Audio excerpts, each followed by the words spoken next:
വീണ്ടും ഒരു ദിവസം കൂടി നമുക്ക് സ്വർഗത്തിൽ നിന്ന് സ്ഥിരമായിരിക്കുന്ന കർത്താവിൻ്റെ മാറ്റമില്ലാത്ത ദൈവവചനത്തെ പഠിക്കുവാൻ പരിശുദ്ധാത്മാവ് നമ്മളെ കൂട്ടിവരുത്തി. നമ്മുടെ ജീവിതത്തിലെ ഏറ്റവും വലിയ അനുഗ്രഹത്തിൻ്റെ നിമിഷമാണത്. നമ്മൾ കഴിഞ്ഞ ആഴ്ചയിൽ പഠിച്ചു തുടങ്ങിയത് ഹൂ ഈസ് എ പ്രീസ്റ്റ്, ആരാണ് പുരോഹിതൻ. മലാക്കി പ്രവാചകൻ്റെ പുസ്തകത്തിലൂടെ പരിശുദ്ധാത്മാവ് നമ്മളെ പഠിപ്പിച്ചുകൊണ്ടിരിക്കുകയാണ്. മലാക്കി 2-ാം അധ്യായം അതിൻ്റെ 7, 8, 9 വാക്യങ്ങൾ വീണ്ടും നമുക്കൊന്ന് വായിക്കാം. പുരോഹിതൻ സൈന്യങ്ങളുടെ യഹോവയുടെ ദൂതനാകയാൽ അവൻ്റെ അധരങ്ങൾ പരിജ്ഞാനം സൂക്ഷിച്ചു വയ്ക്കേണ്ടതും ഉപദേശം അവനോട് ചോദിച്ച് പഠിക്കേണ്ടതുമല്ലോ.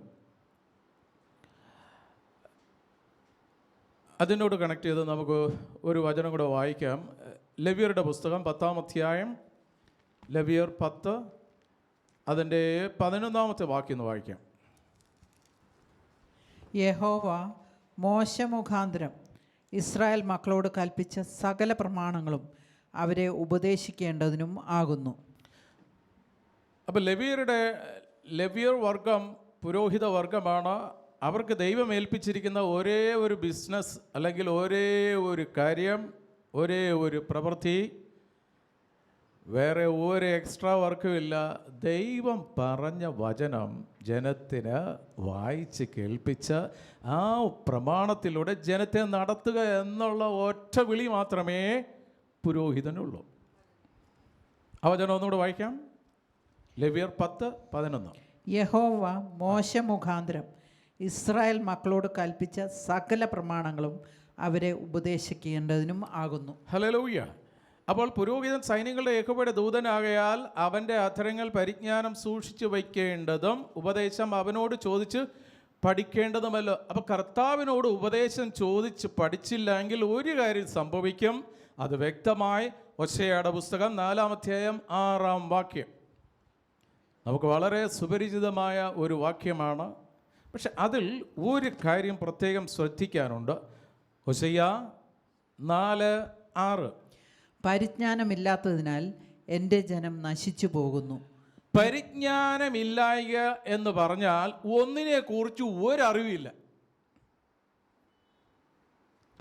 1% പോലും അറിവില്ല എന്നുള്ള ഒരു വാക്കാണ് അതിൻ്റെ പൂർണ്ണ അർത്ഥം. ഇഗ്നറൻറ്റ്, പരിജ്ഞാനമില്ലായ്കയാൽ. അവൾ ഒന്നിനെക്കുറിച്ചും ഒരു അറിവുമില്ല. അപ്പോൾ ആ അറിവ് വരണമെങ്കിൽ പുരോഹിതൻ പരിജ്ഞാനം സൂക്ഷിക്കണം. കാരണം ദൈവത്തിൻ്റെ ദൂതനായ പുരോഹിതനെ കണക്ട് ചെയ്തിരിക്കുന്നത് ജനവുമായിട്ടാണ്. അപ്പോൾ ജനം പുരോഹിതൻ്റെതല്ല. മൈ പീപ്പിൾ, എൻ്റെ ജനം. അങ്ങനെയെങ്കിൽ ആ ഉത്തരവാദിത്വം ഒന്ന് ആഴമായി ചിന്തിക്കണം. ഈ ദൈവത്തിൻ്റെ ഈ വചനം പഴയ നിയമ പുരോഹിതന്മാരോട് മാത്രമല്ല, പുതിയ നിയമ പുരോഹിതന്മാരോടും വ്യക്തമായി കർത്താവ് സംസാരിക്കുന്നുണ്ട്. അപ്പോൾ പുരോഹിതൻ സൈന്യങ്ങളുടെ യഹോവയുടെ ദൂതനാകയാൽ അവൻ്റെ അധരങ്ങൾ പരിജ്ഞാനം സൂക്ഷിച്ചു വയ്ക്കണം. ഇന്ന് ഈ സോഷ്യൽ മീഡിയ എന്ന് പറയുന്ന ഒരു മീഡിയ ഉള്ളത് കാരണം ആരെവിടെ തുമ്മിയാലും, ഇപ്പോൾ ഞാൻ ഇവിടെ ഇരുന്ന് തുമ്മിയാൽ ആ തുമ്മൽ അങ്ങ് അമേരിക്ക വരെ അറിയും. ഇത് ഇന്നും നെറ്റിൽ കിടപ്പുണ്ട്. അധരം തുറന്ന് സുവിശേഷം പറയുന്ന അതേ അധരം കൊണ്ട് പച്ച പുഴുത്ത തെറി പറയുന്നത് ഇത് ലോകം മുഴുവനും കേൾക്കല്ലേ. അതിൻ്റെ അർത്ഥം എന്താണെന്നറിയാം? ഹൃദയത്തിൻ്റെ അടിത്തട്ടിൽ നിന്ന് അധരം സംസാരിക്കുന്നു. കർത്താവ് പറഞ്ഞോ, പുറത്തുനിന്ന് അകത്തേക്ക് പോകുന്നതല്ല ഒരുത്തനെ അശുദ്ധമാക്കുന്നത്, അകത്തു നിന്ന് പുറത്തേക്ക് വരുന്നതാണ്. അപ്പോൾ അകത്തു നിന്ന് പുറത്തേക്ക് വരുന്നത് പരിജ്ഞാനത്തോടെയുള്ള വാക്യങ്ങളായിരിക്കണം. അത് പ്രത്യേകിച്ച് പുരോഹിതൻ്റെ കയ്യിലെ ആയുധം ഇതാണ്. അപ്പോൾ പരിജ്ഞാനം ഒരുത്തൻ പ്രാപിക്കുന്നത് അവൻ്റെ ഡബിളമേ ത്രിപിളമേ PhD DDT ഒന്നും കൊണ്ടല്ല. നീ എടുക്കുന്ന ഡിഗ്രി അല്ല നിനക്ക് പരിജ്ഞാനം തരുന്നത്. ആ ഡിഗ്രിയാണ് നിൻ്റെ കയ്യിലിരിക്കുന്നത്. നീ വാ തുറക്കുമ്പോൾ പുഴുത്ത തെറി വരും. എന്നാൽ പരിശുദ്ധാത്മാവാണ് നിൻ്റെ ഉള്ളിൽ വസിക്കുന്നെങ്കിൽ ഒരിക്കലും നിൻ്റെ അതരത്തിൽ നിന്ന് ഒരു ചീത്ത വാക്ക് വരില്ല, ഒരു അസഭ്യം വരുത്തില്ല. കാരണം എന്തിനാ?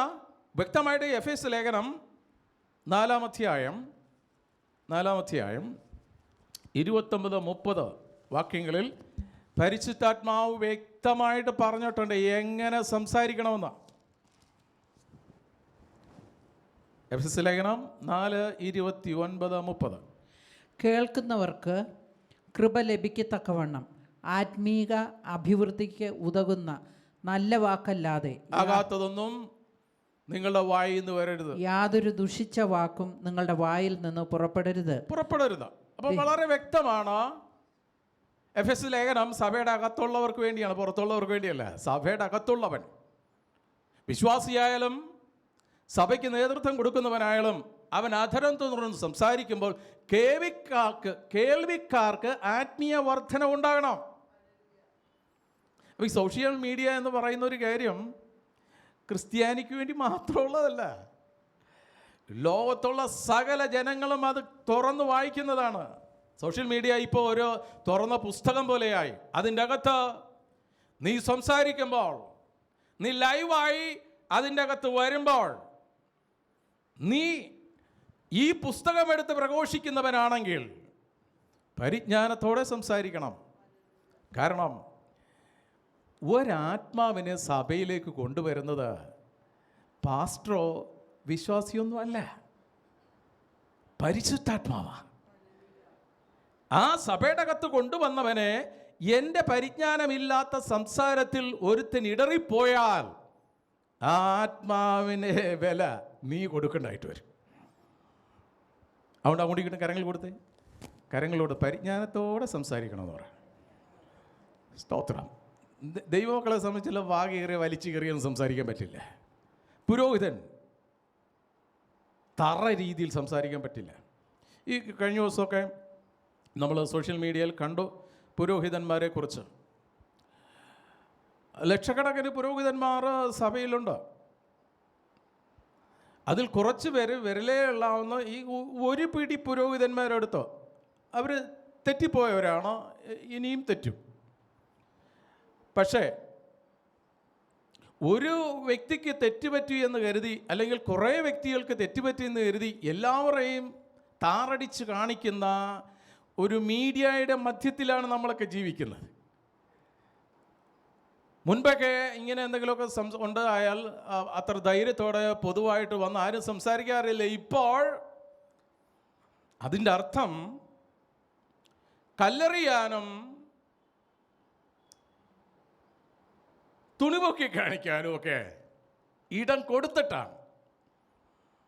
പണ്ട് കാലങ്ങളൊക്കെ വൈദികർ ഇങ്ങനെ നടന്നു പോയാൽ മുണ്ട് മടക്കി കുത്തിയിരിക്കുന്ന അത് അഴിച്ചിടും, മൊത്തമല്ല മടക്കി കുത്തി അഴിച്ചിടുമെന്നാണ് പറഞ്ഞ്. ഇപ്പോൾ പുരോഹിതൻ ആ വഴിക്ക് പോയാൽ അവൻ ഒന്നുകൂടി കയറ്റിക്കെത്തും. കാരണം എന്താ? പുരോഹിതൻ തന്നെ തൻ്റെ വില കളഞ്ഞു. കാരണം ഇതാണ് 8-ാമത്തെ വാക്യം, നിങ്ങളോ വഴിവിട്ട് മാറി പലരെയും ഉപദേശത്താൽ ഇടറുമാറാക്കി ലെവിയുടെ നിയമം നശിപ്പിച്ചിരിക്കുന്നു എന്ന് സൈന്യങ്ങളുടെ യഹോവ അരുളി ചെയ്യുന്നു. അപ്പോൾ നിൽക്കേണ്ടവൻ നിൽക്കേണ്ട സ്ഥാനത്ത് ഉപയോഗിക്കാൻ തന്ന ഉപകരണം കറക്റ്റായിട്ട് ഉപയോഗിച്ചില്ലെങ്കിൽ നീ വടി കൊടുത്ത് അടി വാങ്ങിക്കും. ദൈവം ഒരു വഴി അവനെ ഏൽപ്പിച്ചിട്ടുണ്ട്. ആ വഴിയിൽ നിന്ന് ഒന്നും അടിച്ചു മാറ്റരുത്. Praise the Lord. ദൈവം തന്ന ന്യായപ്രമാണത്തിൽ നിന്ന് ഒന്നും അടിച്ചു മാറ്റരുത്. ബൈബിൾ പറയുന്നത് പോലെ വ്യാഖ്യാനിക്കണം. അതിൽ നിന്ന് ഇടവും വെള്ളവും തെറ്റരുത്. പുരോഹിതൻ്റെ ആയുധം എന്ന് പറയുന്നത് ദൈവത്തിൻ്റെ വചനമാണ്. ആ വചനപ്രകാരം അവൻ ജീവിക്കണം. ആ വചനപ്രകാരം ഒരുത്തൻ ജീവിച്ചാൽ അവൻ്റെ നേരെ നിന്ന് ആരും വിരൽ ചൂണ്ടി സംസാരിക്കാൻ ഇടം ഉണ്ടാക്കത്തില്ല. ഹല്ലേലൂയ.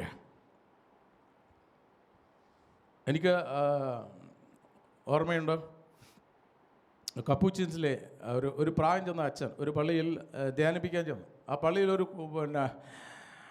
ഒരു തെമ്മാടി ഉണ്ടായിരുന്നു. എല്ലാ അച്ഛന്മാരെയും തല്ലും. ഈ അച്ഛന് നല്ല താടിയും മീശയൊക്കെ ഉണ്ട്. താടിയുള്ള അച്ഛനെ പേടിയുള്ളെന്ന് പറയത്തില്ല. ഇവൻ അതുപോലുമില്ല. അച്ഛൻ നല്ല ഒരു നിറവുള്ളൊരു പുരോഹിതനാണ്. ഇവന് അച്ഛൻ്റെ അടുത്ത് ചെന്നിട്ട് എന്തൊക്കെയോ പറഞ്ഞു. അച്ഛനൊന്നും മിണ്ടിയില്ല. അച്ഛൻ്റെ താടിക്ക് പിടിച്ച് ഇങ്ങനെ വാ കയറിയിട്ട് ഇവൻ കൈ തൻ്റെ വായിൽ പല്ലില്ലേ നോക്കില്ലേ എന്ന് പറഞ്ഞ് ഇങ്ങനെ കുത്തി. അവൻ്റെ കൈ അങ്ങനെ ആയിപ്പോയി. ഇങ്ങനെ ഇരിക്കുക. ഇവൻ എന്തെല്ലാം നോക്കിയിട്ടും കൈ നേരെ ആകുന്നില്ല. അവസാനം അവൻ തന്നെ അച്ഛനോട് മാപ്പ് പറഞ്ഞ ഈ കൈ എനിക്ക് വേണ്ടി പ്രാർത്ഥിച്ച് നേരെയാക്കി തരണം.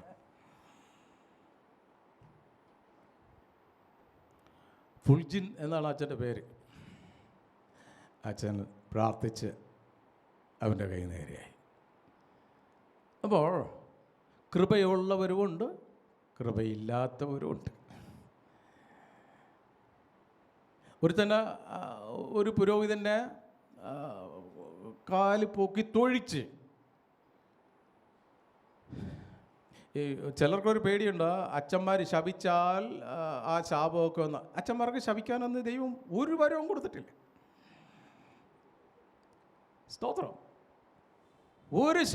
ഒരു ശാപവാക്യം പറയാനായിട്ട് പുരോഹിതന് ഒരധികാരം കർത്താവ് കൊടുത്തിട്ടില്ല.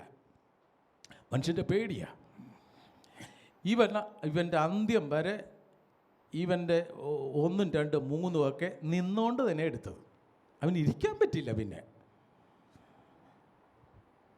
അതുകൊണ്ട് ആ ദൈവത്തിൻ്റെ വചനം പറയുന്നത് എൻ്റെ അഭിഷിക്തനെ തുടരുത്.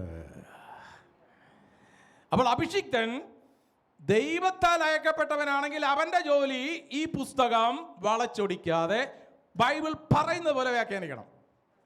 10 കൽപ്പന എത്ര ഉണ്ട്? എന്നാൽ POC ബൈബിളിൽ കറക്റ്റ് 10 കൽപ്പനയുണ്ട്. പക്ഷെ കാറ്റക്കിസം ക്ലാസ്സിൽ 9 കൽപ്പനയേ ഉള്ളൂ.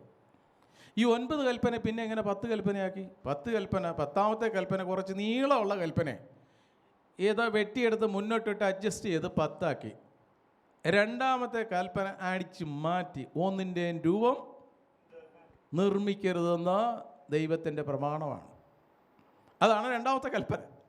പക്ഷേ കാറ്റക്കിസം ക്ലാസ്സിൽ ഈ പ്രമാണമില്ല. ബൈബിളിൽ ഈ പ്രമാണമുണ്ട്. എന്നെ കേൾക്കുന്ന പുരോഹിത,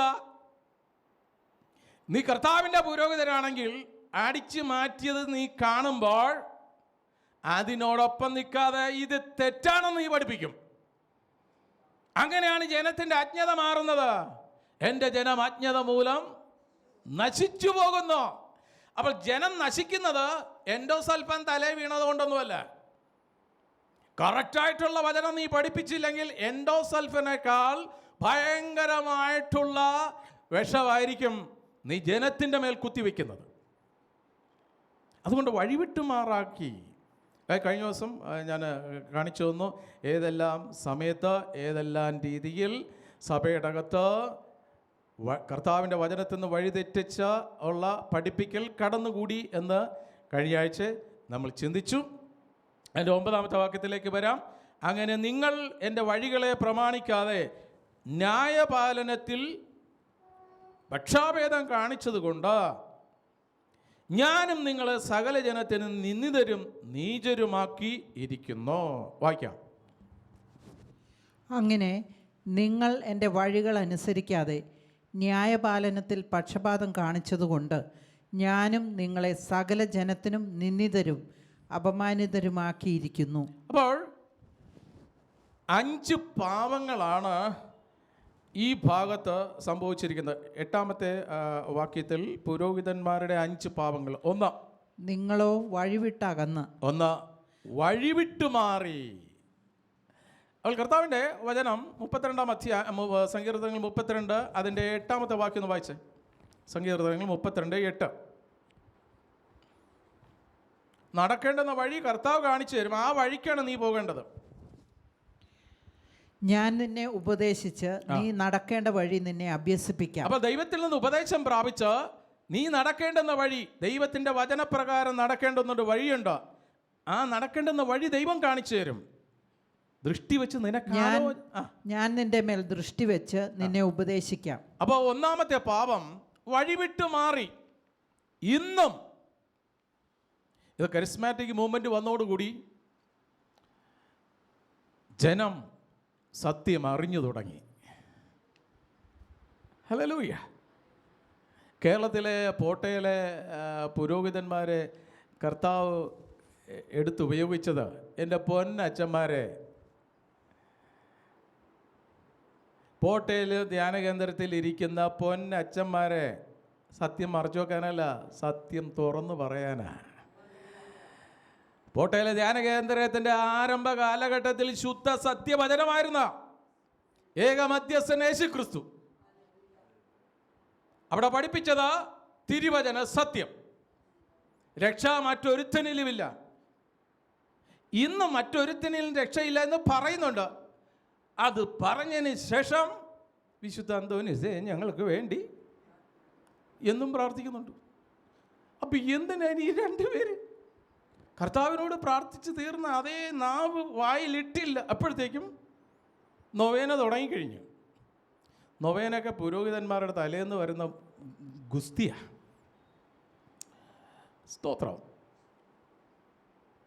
അപ്പോൾ പോട്ടയിലെ ധ്യാന കേന്ദ്ര ആരംഭ കാലഘട്ടത്തിൽ കൊന്തയില്ല, മാതാവിനോട് പ്രാർത്ഥനയില്ല, മധ്യസ്ഥന്മാരോട് പ്രാർത്ഥനയില്ല.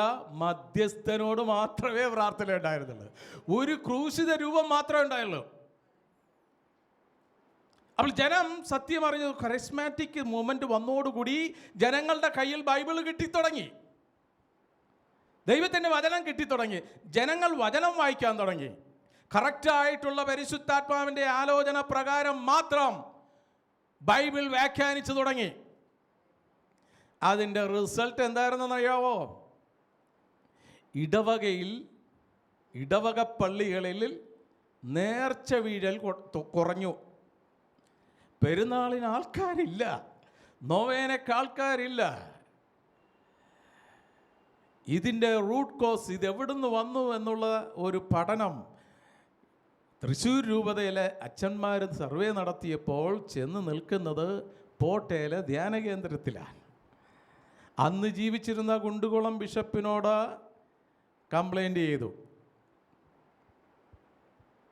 കുണ്ടുകുളം ബിഷപ്പ് പോട്ടയിലെ അച്ഛന്മാരെ വിളിപ്പിച്ചിട്ട് പറഞ്ഞു, വചനം പഠിപ്പിക്കുന്നതൊക്കെ കൊള്ളാം, നല്ല കാര്യം തന്നെ, പക്ഷെ സഭയുടെ പാരമ്പര്യം അനുസരിച്ച് പഠിപ്പിക്കാൻ പാടുള്ളൂ.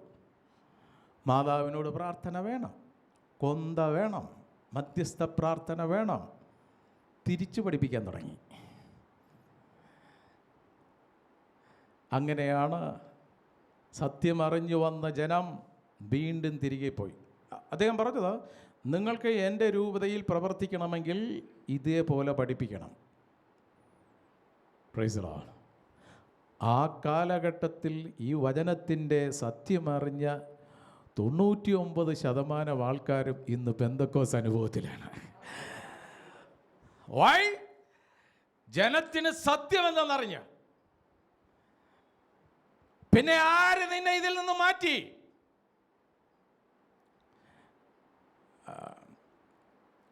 കർത്താവ് അത്ഭുതം 5 മീനും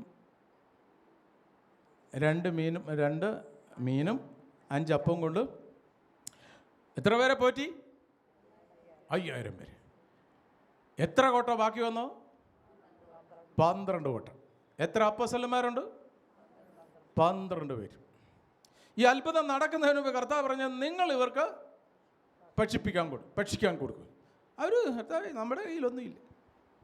അപ്പം ഈ പഞ്ഞം പറച്ചിൽ എപ്പോഴും അപ്പോസ്തലന്മാരുടെ കൂടപ്പുറപ്പായിരുന്നു. കർത്താവ് പറഞ്ഞു, ഉള്ളത് കൊണ്ടുവാ. ആ ബാലൻ തൻ്റെ കയ്യിലിരുന്നത് കൊണ്ടുവന്ന് കൊടുത്തു. കർത്താവ് പറഞ്ഞു അവരെ ഇരുത്താൻ പറഞ്ഞു. എല്ലാവരെയും ഇരുത്തി കർത്താവ് അത് വിളമ്പിക്കൊടുത്തു. ഓം ക്രീം ക്രീ അപ്പം വർത്തിക്കട്ടെ എന്നൊന്നും പറഞ്ഞില്ല, അത് വിളമ്പി കൊടുത്തു. ഈ മരുഭൂമിയിൽ എങ്ങനെ കൊട്ട വന്നത്? അത് കറക്റ്റായിട്ട് 12 കൊട്ട ബാലൻസ് വന്ന ആ അപ്പം 12 കൊട്ടയിലാക്കിയെന്നാണ് പറയുന്നത്, ഇല്ലയോ? ഇത് 12 കൊട്ടയിലാക്കിയിട്ട് ഈ 12 അപ്പോസ്തലന്മാരുടെ തലയെ കൊടുത്തിട്ട് ഇനി മേലാൽ വാ തുറന്ന് പഞ്ഞത്തരം പറഞ്ഞു പോരുതെന്ന് പറഞ്ഞു. അങ്ങനെ അപ്പോസ്തലന്മാരുടെ തലയെ കൊട്ടയായിരുന്നു. അപ്പോസ്തലന്മാരുടെ കാലഘട്ടം കഴിഞ്ഞോടുകൂടി ഈ കൊട്ട തിരിഞ്ഞ് തൊപ്പിയായി. അർത്ഥമൊക്കെ മനസ്സിലാകുന്നുണ്ടല്ലേ അല്ലേ? അത് വന്നോടുകൂടി ഇത് തിരിച്ചു പഠിപ്പിക്കാൻ തുടങ്ങി. സ്തോത്രം. കറക്റ്റായിട്ട് ദൈവവചനം പഠിപ്പിച്ചുകൊണ്ടിരുന്ന പുരോഹിതനെ ആര് വിലക്കി? അതുകൊണ്ട് ആ ദൈവത്തിൻ്റെ വചനം പറയുന്നത് പിശാച് വെളിച്ചദൂതൻ്റെ വേഷത്തിൽ വരുമെന്ന്. ചിലപ്പോൾ ബിഷപ്പിൻ്റെ രൂപത്തിൽ വരും, ചിലപ്പോൾ പാസ്റ്ററിൻ്റെ രൂപത്തിൽ വരും, ചിലപ്പോൾ കന്യാസ്ത്രീയുടെ രൂപത്തിൽ വരും, ചിലപ്പോൾ അൽമേൻ്റെ രൂപത്തിൽ വരും, ചിലപ്പോൾ സാധാരണ വിശ്വാസിയുടെ രൂപത്തിൽ വരും. സ്തോത്രം. അവൻ വന്നിട്ട് ആദ്യം ചെയ്യുന്നത് ഇത് വിലക്കും. കറക്റ്റായിട്ട് പഠിപ്പിച്ചുകൊണ്ടിരിക്കുന്നത് അവൻ്റെ ആലോചന കയറ്റും. അങ്ങനെ സ്തോത്രം, ദൈവത്തിൻ്റെ സത്യം വിളിച്ചു പറയാനായിട്ട് അഭിഷേകം ചെയ്തിറക്കിയ പുരോഹിതൻ വഴിവിട്ട് മാറി. ഇന്നും കറക്റ്റ് ചെയ്തിട്ടില്ല. എന്നാൽ ഈ സത്യം മനസ്സിലാക്കുന്ന ജനം അതിൻ്റെ അകത്ത് പിന്നെ ഇരിക്കാൻ പറ്റില്ലേ? അങ്ങനെ ഇറങ്ങി വന്ന ദൈവമക്കളായ നമുക്ക് ഉച്ചത്തിലൊരു ഹല്ലേലൂയ പറയാം. ഹല്ലേലൂയ. അപ്പോൾ ഒന്ന്, അവർ വഴിവിട്ട് മാറി. 2, പലരെയും ന്യായപ്രമാണത്തിൽ ഇടറുമാറാക്കി. യിരെമ്യാ പ്രവാചകന്റെ പുസ്തകം 23-ാം അധ്യായം 28, 29, 30 വാക്യങ്ങൾ. സ്വപ്നം കണ്ട പ്രവാചകൻ സ്വപ്നം വിവരിക്കട്ടെ. എൻ്റെ വചനം ലഭിച്ചിരിക്കുന്നവൻ എൻ്റെ വചനം വിശ്വസ്തയോടെ പ്രസ്താവിക്കട്ടെ. എൻ്റെ വചനം ലഭിച്ചിരിക്കുന്നവൻ എൻ്റെ വചനം വിശ്വസ്തയോടെ പ്രസ്താവിക്കട്ടെ.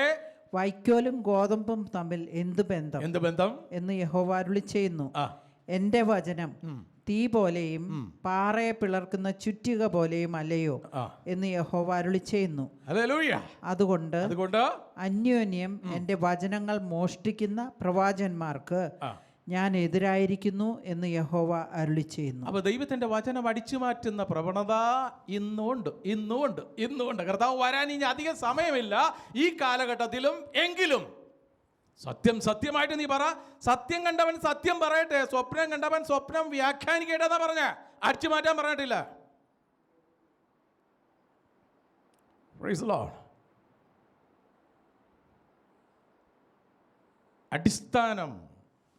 അടിസ്ഥാനമില്ലാതെയാണ് വളരുന്നത്. സഭ പഠിപ്പിക്കുന്നത് ആദ്യം നീ സ്നാനപ്പെടും എന്നിട്ട് വിശ്വസിക്കാനാണ് പറയുന്നത്. കർത്താവ് പറയുന്നത് വിശ്വസിക്കുകയും സ്നാനപ്പെടുകയും ചെയ്യുന്നവൻ രക്ഷപ്പെടും.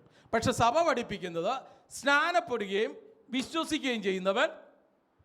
ഇതെങ്ങനെ ഒക്കും? സ്വപ്നം കണ്ടവൻ സ്വപ്നം വ്യാഖ്യാനിക്കട്ടെ, സത്യം പറഞ്ഞവൻ സത്യം പറയട്ടെ. അപ്പൊ പുരോഹിതൻ ആദ്യം ചെയ്യേണ്ടത്, ആദ്യം അവൻ സ്നാനപ്പെടണം. മാർക്കോസ് 16:16 പ്രകാരം പുരോഹിതൻ ആദ്യം സ്നാനപ്പെടണം. എന്നിട്ട് വേണം തൻ്റെ ജനത്തെ അവൻ സ്നാനപ്പെടുത്താൻ. എപ്പോൾ? ആയിരിക്കുമ്പോഴല്ല. കുഞ്ഞുങ്ങളെ സ്നാനപ്പെടുത്താൻ കർത്താവ് പറഞ്ഞിട്ടില്ല. വിശ്വസിക്കുന്നവരെ വേണം സ്നാനപ്പെടുത്താൻ. അപ്പോൾ പലരെയും ന്യായപ്രമാണത്തിൽ ഇടറുമാറാക്കി. ഇന്നും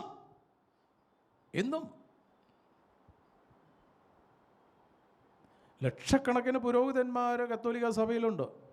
അതേപോലെ തന്നെ യാക്കോബ സഭയിൽ, മാർത്തോമ സഭയിൽ, CSI സഭയിൽ ഒക്കെയുണ്ട്. അച്ഛന്മാരെ, നിങ്ങൾക്ക് രക്ഷ വേണോ? നിങ്ങൾ രക്ഷപ്പെടണോ? മർക്കോസ് 16:16 പ്രകാരം നീ സ്നാനപ്പെട്ടിരിക്കണം. ഇല്ലെങ്കിൽ നീ എത്ര കുഞ്ഞുങ്ങളെ ഈ കൈ കൊണ്ട് സ്നാനപ്പെടുത്താലും നീയും പാവം ചെയ്യുന്നു, ആ തലമുറയും പാവം ചെയ്യാണ്. കാരണം എന്താ? പലരെയും ന്യായപ്രമാണത്തിൽ ഇടറുമാറാക്കിയല്ല വേണ്ടത്, അനുസരിക്കാനാ വേണ്ടതാ. ദൈവത്തിൻ്റെ കൽപ്പന അനുസരിക്കാൻ, വചനം അനുസരിക്കാനുള്ള. അവിടെയാണ് പാരമ്പര്യം പറയുന്നത്. പൂർവിക പിതാക്കന്മാരായിട്ട് ഞങ്ങൾ ശിശുസ്നാനമാണ് കൊടുക്കുന്നത്.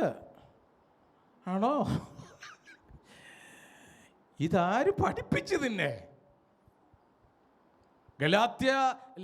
ഗലേഷ്യൻസിനോട് പൗലോസ് ചോദിക്കുന്നത് പോലെ നിങ്ങളെ ആര് സത്യത്തിൽ നിന്നും വ്യതിചലിപ്പിച്ചു? ഇന്നും ഈ പുരോഹിതന്മാരിൽ തന്നെ ദൈവഭയമുള്ളവരുണ്ട്. എങ്ങനെയെങ്കിലും ജീവിച്ചു പോകണമെന്ന് ആഗ്രഹിക്കുന്നവരല്ല, വചനം പോലെ ജീവിക്കണമെന്ന് ആഗ്രഹമുള്ളവരുണ്ട്. അവരൊക്കെ സ്നാനപ്പെട്ടിട്ടുമുണ്ട്. പതുങ്ങിയിരിക്കുക. എൻ്റെ പൊന്നച്ചന്മാരെ, പതുങ്ങി പമ്മിയൊന്നും ഇരിക്കരുത്. നീ സ്നാനപ്പെട്ടിട്ടുണ്ടെങ്കിൽ നെഞ്ചും നെറ്റിയും കാണിച്ചു കൊടുത്തോണ്ട് നിന്റെ ഇടവകയിൽ വിളിച്ചു പറയണം, ഞാൻ മർക്കോസ് 16:16 പ്രകാരം സ്നാനപ്പെട്ടു വന്നു.